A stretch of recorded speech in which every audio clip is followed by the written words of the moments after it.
Hey guys, welcome back to the workbench. It's me, Das, your host. And this past week it was my birthday, and I splurged a little bit. I went and got myself the Last Ronin unarmored figure and a few comics to go with my Ninja Turtle collection. And I haven't done a review on the armored figure, so I figured I'd do both at the same time. So let's get down to business. So, for those of you who don't know, The Last Ronin is a comic book series done by Kevin Eastman, Peter Laird, Tom Waltz, and a few others, basically telling how the end of the Ninja Turtles would come about. And if you have not read those, you need to go and read these. And if you're friends of mine, and you know me personally, I will let you read my hardback. Yes, it is in a hard. You can get all five. There are only 5 issues. They're all on. They're all 5 issues are currently in a hardback. I have technically 6 issues because there's a kind of making of and storyboard book as well. So there's that, and I also got the figures. Plus, they're also having an extended series called the Lost Years. There's currently only 2 issues out for that, but I'm not going to spoil this in case you haven't read it and you want to read it. So I'm going to go over these figures real quick and see what we think, what I think. These are mind you, these are my opinions. I bought these. These are from my collection. So this is not sponsored in any way, shape, or form. So, as for the armored, so there's the armored figure and the unarmored figure. I consider this the main figure for this, and I consider this more of an accessory pack. And I'll show you why. Because you get a lot with the armored figure. With the armored figure, you get this head, the hood, a sai, nunchucks. Mind you, these are all removable. You can take them out, just like that. And then you have a katana, and yes, it does come out. See, very nice.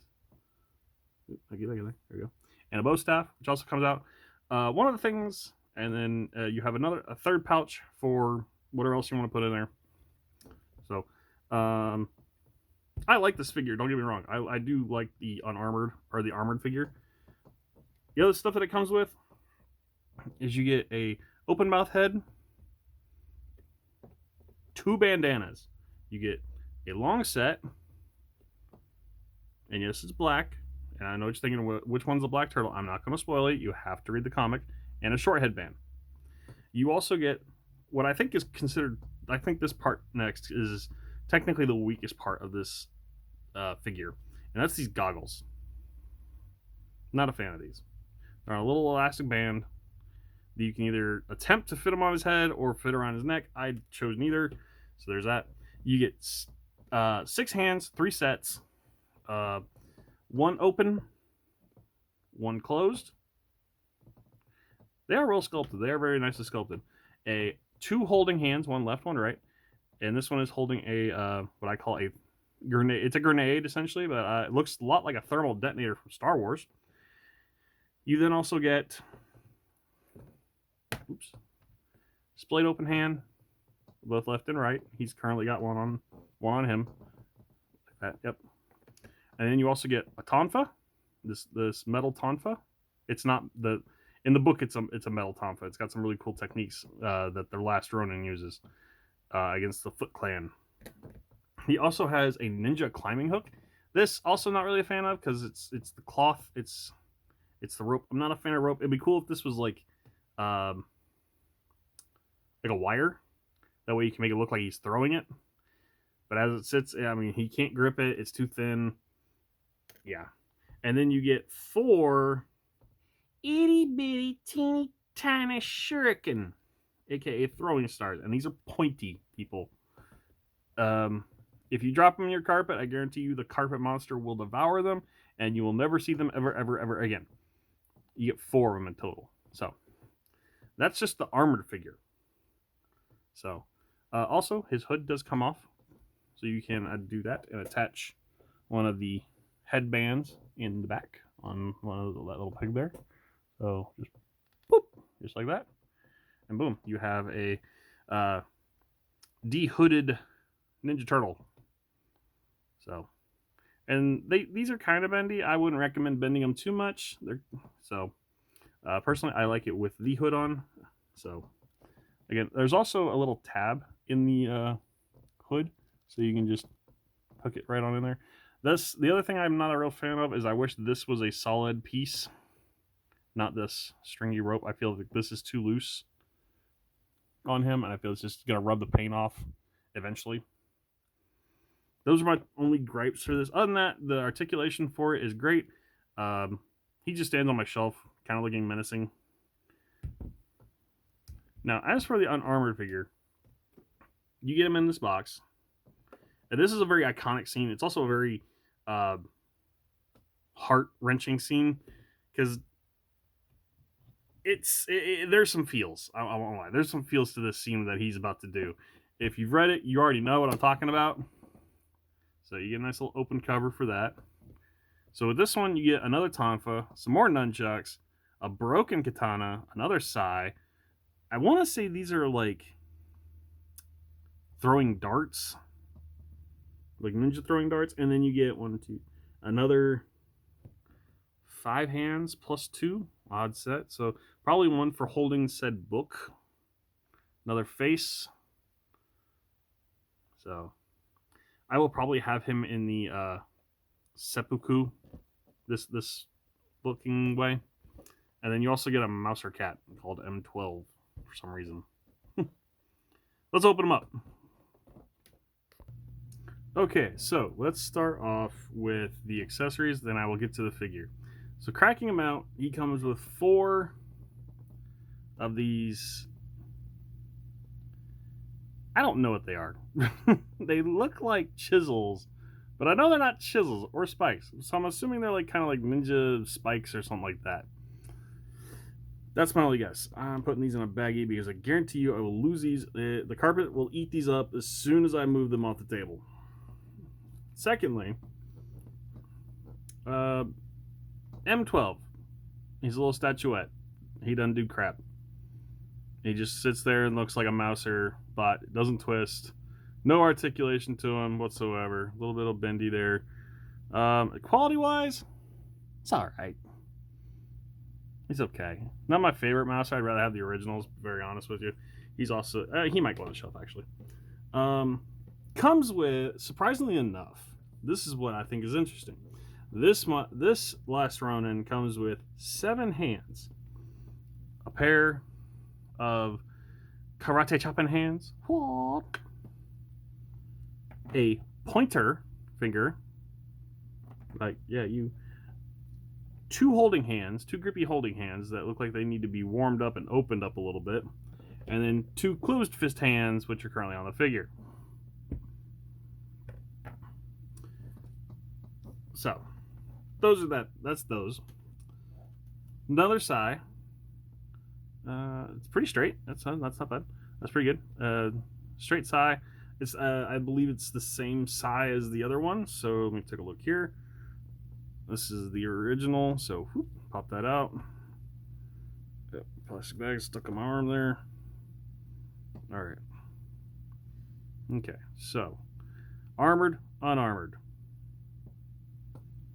Do you see a difference? Because I don't. I don't see a difference at all. Yeah. So, yeah, I had a sneaky suspicion those are probably the same. Tonfa.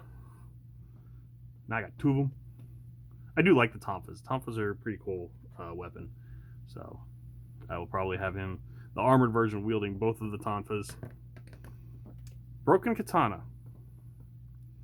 I want to say there's a slight warp to it, but easily fixed. A little bit of warm water. Boom, done. Nunchucks. With chain. Whoa.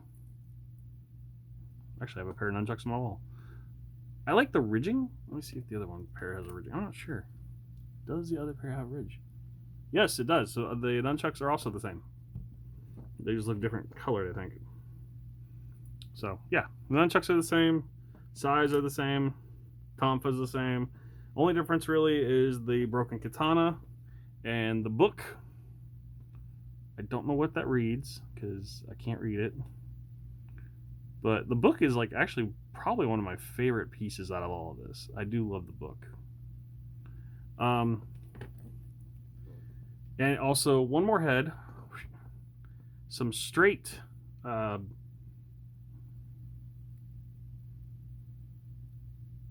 headbands this time, but they still pop out. They still come out. I think. Pretty sure. There we go. Yep. Little tight fit, but yeah, they do come out. They're on a peg. So just gotta wiggle them back in there. Take care of that later. That's a nice tight fit. You can hear the stressing on that one. Now, the figure is where I'm actually kind of disappointed at, and I was right about this being a more of a accessory pack. One, quality issue. I pulled it out of the box, moved the head literally half an inch, and I could tell that the bandana had been sitting there for too long. The bandana was covering it like so. Also, I don't know what's up with the gloss on the bandana. That's driving me a little bonkers. But yeah, that kind of irritates me. So that means they didn't let the paint dry, or they had this in too hot of a room or something. And yeah, so I'm going to try and fix that somehow. I'm still very curious as to what is going on here. NECA, I know you guys do good figures, but quality control, dude. Do not end up like Hasbro. Hasbro's already got crap for their quality control. The other thing I'm not a real fan of is his posture. Like, it looks weird to me. I'm not sure if it's just me. Maybe it's just me. But I like the Armored's posture better. He will probably be in, like I said, the seppuku pose. I'll have to warm him up because I can already tell you these joints are stiff. Nice waist movement though. Sculpt, basically from the belt down, it's the same as the Armored. From the waist up, however, it is all turtle minus the hands and the gauntlets. The gauntlets are, I do believe, the same. Yes, the gauntlets are the same. So yes, so the gauntlet, so the arms, the lower arm and the pant from the belt down are the same. Well, I mean, it's not the worst. I'm a little upset about this and whatever the glossiness is going on here, but nobody's gonna see this, and I'll probably forget about it in about a month and a half. So, again, he will be in the seppuku position for his failure.